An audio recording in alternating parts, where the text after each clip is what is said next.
everybody, it's Tyler here at the Speedway Signature event, checking in with 1687C Genesis, who's been on an awesome run as we're filming here in day 2 of this event. A lot of great stuff going on with the team. We just watched them on the field with an amazing performance that they have. One of the big things too, keep an eye out for their conveyor mech. It's been super fast through this competition. We'll be talking about, of course, their Lady Brown they have, some of the other strategy they've been doing. This is a full rebuild, so we'll be talking a little bit more about that and some future plans for this team as well coming up here on Pits and Parts. Alex, let's kind of start from ground up on this robot here. Talk to me more about what your drivetrain is doing. We'll work our way up through this awesome robot. All right, so we're running a 2.75 450 RPM drivetrain. I've been competing since spin up, and this is the drivetrain that I've been using since spin up. It's been something that I've been really comfortable with. So it's really simple, just 600 RPM carts, and we're gearing it down to become 450. And also with the 2.75 inch wheels, it brings us really low to the ground, which helps our intake and conveyor, which we'll be talking about later. All right, I'm going to ask you here just because I see it. Is there any strategic importance to this wheel missing, or has it just not been replaced yet? Oh, no. It just hasn't been replaced yet. It's been, let's say, well used. All right. Hey, I wasn't sure you got like a new encoder strat going on or something like that, you know? No, not yet. You never know what that. Maybe at Worlds. Fair enough on that. Very cool. Chris, your Mogo mech here has been working out really well, so I know it's on the back of your bot here. Let's talk more about that. Okay, so what we realized is a lot of teams aren't able to firmly hold on to our mobile mech. Which we thought was insanely important during match. It also leads directly into a conveyor, which is perfectly spaced, as you can see. So no matter how awful we grip onto it, it should still be right next to our hooks. And we also have under a high strength axle. We also have a high strength axle under that makes sure that we can't tip it too far and our hooks can't get caught on it, which we saw has a lot of teams been struggling on. I appreciate that thought process. You're right. A lot of teams we do talk to, when they go to score, it just kind of gets on there and it doesn't really fully score until they get their second ring going.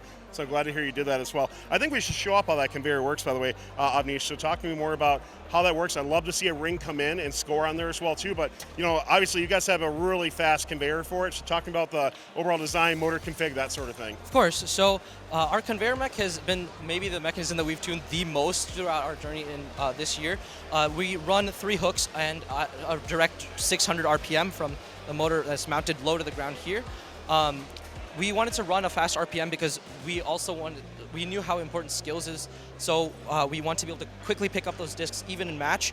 And we also feature these 2 black flex wheels at the top, which allows us to really kind of loop it over and go directly onto the Mogo mech, onto the mobile goals, which is incredibly important. And also, we have the intake at the very bottom, which runs a 5.5 watt motor, which is geared up.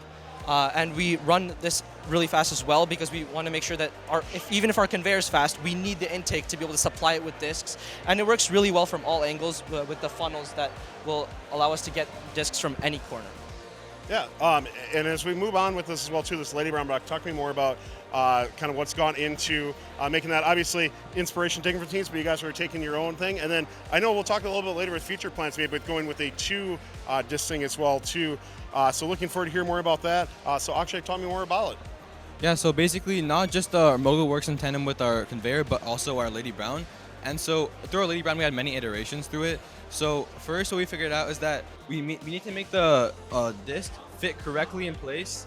And so what we did to do that is we made a Delrin holders to hold it up vertically and so it doesn't fall out to the bottom. And to make it stay in place and have a lot of grip, we added over here a bunch of mesh, which makes it really, so as it goes up, it doesn't actually fall out of place. It kind of just stays and holds there. We can show it here right now. Yeah, and then it'll just drop onto the stake. And over here, we actually cut our gears. So we saw that having a higher up Lady Brown helps us get it onto the wall stake a lot easier. But although we wanted to torque it up, our gears are too big to actually fit under the big ladder. So what we did was we saw that not all the gears needed to be used for the Lady Brown. So we actually cut half of the gear off. So it allows us to go under the ladder to get the disc under there while also being able to Lady Brown efficient. And also one more problem we saw was that our Lady Brown was too big. And so what that happened was that we weren't able to fully back onto the wall and get the Lady Brown to get onto the wall stake. So by shortening it and making it the perfect length, we're able to directly back up against the wall and Lady Brown onto the wall stake, which allows for a lot faster scoring. Are you, for your alliance stakes, are you scoring through your conveyor or through your Lady Brown for that? So for alliance stake, we actually score through our conveyor for that. We just back up against the alliance stake and then we just spin our conveyor. Very cool. I know we'll be talking about some more future plans later, but I just want to catch you since we're talking about it. When we were talking earlier, you're looking at maybe redesigning to be able to hold 2 rings in so far. Are there any thoughts on how you might make those changes? Yeah, so basically what we're trying to do is we're trying to add an extra layer of this polycarb holders. And so what this will be able to do is that it will be able to fit 2 mogos, 2 discs, as one goes up. We can just move this up again, and then there'll be an extra set of holders over here, which will allow another disc to fit in. And then when we just put it onto the actual wall stake, there'll be 2 on there. And Chris, anything else from rebuild or future plans that you want to focus on with this robot?